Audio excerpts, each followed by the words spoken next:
ఇక్కడ customer data ఉన్నది. Jewellery shop.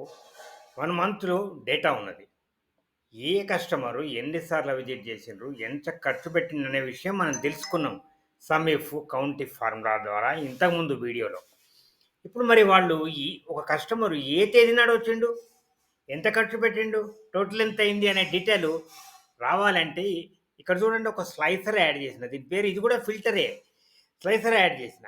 ఇప్పుడు నేను కవిత మిశ్రా అనే ఈ లేడీ గురించి నేను క్లిక్ చేస్తా. చూసిర్రా? ఒకసారి 3 తారీఖు, ఒకసారి 7 తారీఖు, ఒకసారి 13 తారీఖు 3 సార్లు వచ్చింది ఆమె. పెట్టింది. ఒకసారి 30,000, ఒకసారి 75,000, ఒకసారి 25,000, 2,500. సో, మొత్తం కలిపితే 1,07,500 ఆమె ఖర్చు పెట్టింది. ఈ రకంగా మరి ఈ స్లైసర్‌ని ఎట్లా ఇన్సర్ట్ చేయాలి?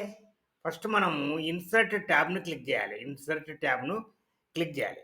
తర్వాత రిబ్బన్‌లో స్లైసర్ అనే బటన్ మనం క్లిక్ చేయాలి. మొదలు ఇక్కడ మనం ఏదైనా ఒక సెల్‌ని సెలెక్ట్ చేసుకొని ఈ స్లైసర్ బటన్ మనం క్లిక్ చేద్దాం. అప్పుడు ఏమైతది ఇక్కడ స్లైసర్ డైలాగ్ బాక్స్ వచ్చింది. Insert slicer. మనకు నేమ్ కావాలి కాబట్టి నేమ్ చెక్ బాక్స్‌ను సెలెక్ట్ చేసుకొని ఓకే అనంగానే స్లైసర్ వచ్చేసింది. చూసారా? Same slicer. ఈ రకంగా వేరు వేరు స్లైసర్స్ యాడ్ చేసుకోవచ్చు. మనం డేట్ స్లైసర్ గానీ, మిగతా కాలమ్స్ నేమ్స్‌ని బట్టి మనకు అక్కడ నేమ్స్ వస్తాయి. దాన్ని బట్టి మనము స్లైసర్‌ని యాడ్ చేసుకోవచ్చు. దీని ద్వారా మనం ఫిల్టర్ చేయొచ్చు. అజయ్ చౌహాన్ ఒక్కటేసారి వచ్చిండతను. 75,000 ఖర్చు పెట్టిండు.